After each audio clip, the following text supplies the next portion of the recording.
Thanks for watching. Don't forget to like, comment, share and subscribe to Mufti Tariq Masood, famous scholar. جاء فرعون ومن قبله والمؤتفكات بالخاطئة فعصوا رسول ربهم فأخذهم أخذة رابية. قوم عاد اور قوم سمود کی ہلاکتوں کے واقعات اللہ نے اس صورت میں بیان کیے ہیں. ولید کہاں ہے بھائی؟ آواز صحیح نہیں ہے.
تھیں بالخاطئہ، وہ بھی جرائم کی مرتکب ہوئی تھیں. یعنی صرف قوم عاد اور قوم سمود ایسی قوم نہیں ہے جس کو جرم کی وجہ سے ہم نے ہلاک کیا ہو،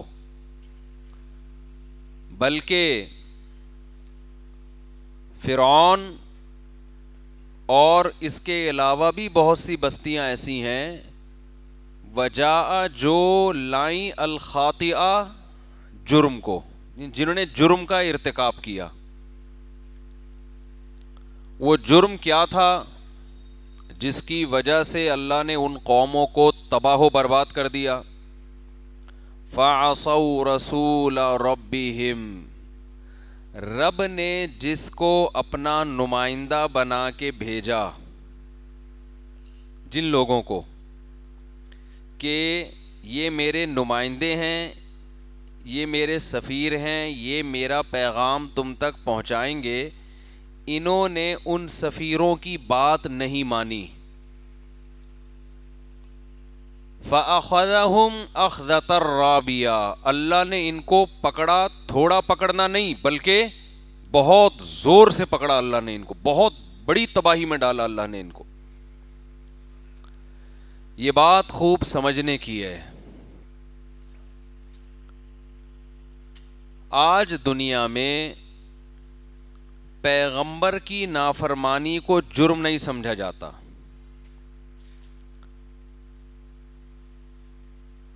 ہمارے ہاں ایک بہت بڑا طبقہ ہے جس نے دنیا میں ہر چیز ترقی کو فرض کر لیا ہے. ہر چیز کیا ہے؟ ترقی. کامیاب قومیں وہ سمجھی جاتی ہیں جن کے پیٹ بھرے ہوئے ہوں، صحتیں اچھی ہوں، غربت نہ ہو، مہنگائی نہ ہو، سڑکیں کھڈوں کے بغیر، اور کرپشن نہ ہو، انسان انسانوں کے حقوق کا محافظ ہو، گالی گلوچ نہ ہو. آپ غیر مسلم کنٹریز میں جب سفر کر کے جاتے ہیں،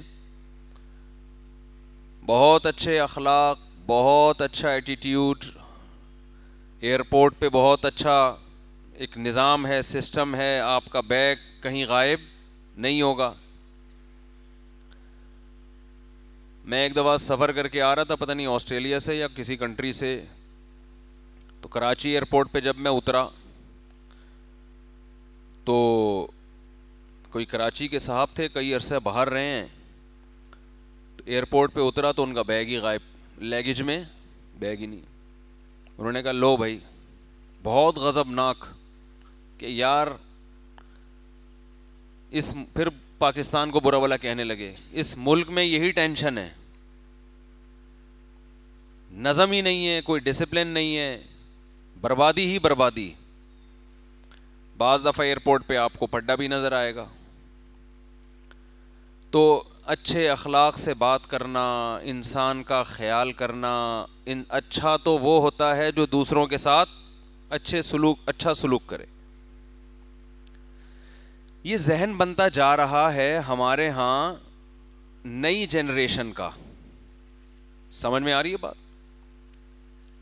اچھا ملک وہ جس میں مہنگائی نہ ہو، علاج اچھا ہو، سانس آپ اچھی ہوا میں لیتے ہوں،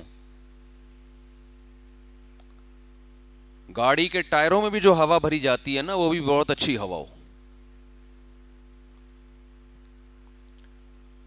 ناکام وہ لوگ ہیں جو غربت اور مہنگائی میں ڈسے ہوئے لوگ، غربت اور مہنگائی کے ڈسے ہوئے، بیماریاں ہوں، وبائیں ہوں، صاف پانی نہ ملے پینے کو. یہ چیزیں بھی ضروری ہیں، اس کا کسی نے انکار نہیں کیا. اور جب یہ نظریہ بنتا ہے نا، جس قوم کا یہ نظریہ بن جائے کہ ہمارا بڑا مسئلہ کپڑا ہے، روٹی ہے، صحت ہے، گھر ہے، یہ ہمارے بیسک مسائل ہیں، تو ان کو پھر قوم عاد اور قوم سمود کی باتیں سمجھ میں نہیں آتی. پرسوں کی بات ہے، پتہ نہیں ترسوں کی بات ہے، کسی نے مجھ سے سوال کیا، ایک خاتون بڑی لبرل خاتون ہے، وہ کہتی ہے میں پردہ کیوں کروں، ہمیں پردے کی کیا ضرورت ہے، جب پردہ نہ کر کے بھی ہماری عزت محفوظ ہے. انہوں نے کہا یورپ میں کوئی ہر عورت کے ساتھ کوئی زیادتی تو نہیں ہوتی، وہ تو بے پردہ گھومتی ہیں، وہ تو لائف کو انجوائے کر رہی ہیں، جس سے چاہیں دوستی لگائیں نہ لگائیں، تو وہ پردہ کی کیا ٹینشن، یہ بلا وجہ اپنے آپ کو ایک باؤنڈ کیوں کر لیں ہم. اور ترقی میں کتنی بڑی رکاوٹ ہے پردہ، ان کے بقول ترقی نہیں ہو سکتی، آپ لائف کو صحیح طرح سے انجوائے نہیں کر سکتے. تو کمپیئر کر رہی تھی، دیکھو یورپ میں، امریکہ میں پردہ نہیں ہے تو کیا مسئلہ ہے، وہاں پہ سب جاتے ہیں مزے سے ہنسی خوشی زندگی گزارتے ہیں. تو ہمارے ہاں جو پروفیسر ٹائپ کے لوگ ہیں نا، جو مذہب کو زیادہ نہیں مانتے یا اسلام کو مانتے ہیں لیکن جدید قسم کا اسلام چاہیے ان کو، پرانے والے اسلام ان کو سمجھ میں نہیں آ رہا، تو وہ پھر دائیں بائیں باتوں کو گھمانا شروع کرتے ہیں. ایکچولی ایسا نہیں ہے، ایکچولی پردہ تو ہے ہی نہیں، وہ تو دل کا پردہ ہونا چاہیے ایکچولی، وغیرہ وغیرہ. حالانکہ اس کا اصل جواب یہ ہے کہ ہمارا دنیا کا ترقی سب سے بڑا مسئلہ نہیں ہے. اللہ بار بار کہہ رہا ہے اس دنیا کے لیے میں نے تمہیں پیدا ہی نہیں کیا ہے. یہ بات کھوپڑی میں بیٹھ کیوں نہیں رہی ہے بھائی؟ 2 اور 2 4 کی طرح بات ہے. یہ اللہ نے یہاں کے لیے بنایا نہیں ہم کو. اگر اس دنیا کی ترقی یہ کامیابی کی علامت ہوتی تو قرآن کے بقول فرعون سے زیادہ کامیاب دنیا میں کوئی پیدا نہیں ہوا. پھر قوم عاد اور قوم سمود سے زیادہ کامیاب دنیا میں کوئی پیدا نہیں ہوا. قرآن کہہ رہا ہے کہ یہ جو بڑے بڑے پاورفل طاقتور لوگ تھے، طاقتور کا مطلب کامیاب حکومتیں تھیں نا ان کی. بھائی آپ کہہ سکتے ہیں فرعون نے تو بنی اسرائیل پر اتنا ظلم کیا، وہ اس لیے کیا کہ اس کو خطرہ تھا میری حکومت نہ گرانے کے لیے.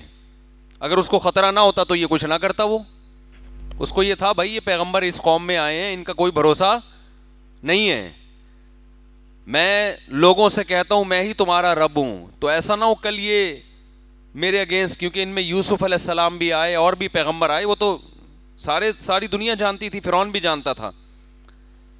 فرعون کے محل میں جو شخص مسلمان ہوا، جس نے اپنے اسلام کو چھپایا ہوا تھا، تو